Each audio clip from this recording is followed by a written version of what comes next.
The federal government has now set up a 14-man committee to review its no work, no pay policy against striking academic staff union of universities.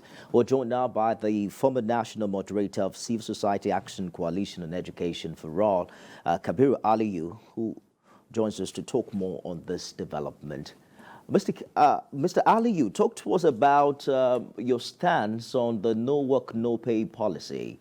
Would you expect that the federal government pay lecturers who did not work for that period of time? And how important is this to calling off the now 7-month-old strike? Yeah, good evening. I think the issue of no work, no pay shouldn't come at this time, because already we have faced the hardship. It could have come at the beginning of the strike, and the measures being taken as asked are issues that we need to look inward. The measures taken by the federal government is far below what we expect. At least there should be more concern from the federal government and other stakeholders on the situation of education in Nigeria, because education is key. Without education, a nation is bound to fail, and that is why we're having so many crises at hand.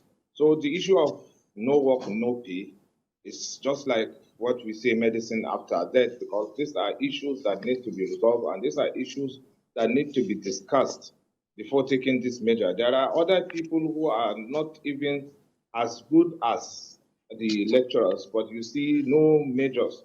They are being paid, they are being taken care of. But these are people who educate our young ones, and these are people who make Nigeria what it is. During elections, you have visits and what have you, going to do returning officers and all this. But what are we giving back to them? There have been a series of memoranda of understanding between the federal government and Asuu in the past years, and it's not just limited to this administration. What do you think makes it quite impossible for government to keep its own side of the bargain? Yeah, because the government is allowing things to compound. From when we started, from even before this administration and other administration, with the same request, the same yearning and aspirations from the lecturers and what have you. But nothing, as you have rightly said, there are a memorandum of understanding. But how far have we gone in implementing them as the government? And for us as civil society activists, we are not even given that role to monitor and advise, and for our advice to be adequately taken care of. So all this memorandum, most of the policies and what have you are only being done so that some people will get something into their pocket, but not for those memorandum to be actively or fully be put into use. So those are my own understanding and where the problem lies. When you have one memorandum or a white paper or a policy, at least try your best to implement to the latter what you can, and allow somebody to come and take over. And that is why those committees are being enacted, and that is why we expect, after a committee, after a memorandum, you expect something to be implemented. But when things compound, it becomes hard. Before now, we are talking of some billions. Now, if they are to give out their request, you'll see it has doubled, even with the current economic situation. So it's not helping matters, and I don't know, is it with the advisors or the implemented and those implementing or guiding the government at the top that are faulty?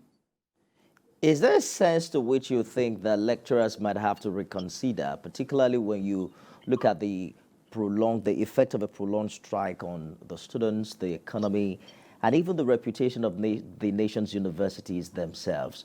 You begin to wonder if staying this long or even longer would bring more harm than what Asuu is fighting for in the first place. Yeah, if I may get right, I think there is need for them to reconsider. We have suffered a lot, and you can look at students that are in school are having more extension.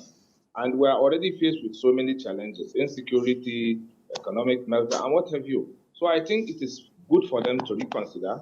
The federal government should pay what is being owed, and at least we should draw a line and start again between the government and the Asuu. I know they have suffered. I have friends, I have relatives who I know how they have been coping, but I think they should reconsider, because if we have a government that doesn't listen, if we have a government that doesn't have a merciful heart, at least we are suffering the masses, not the government.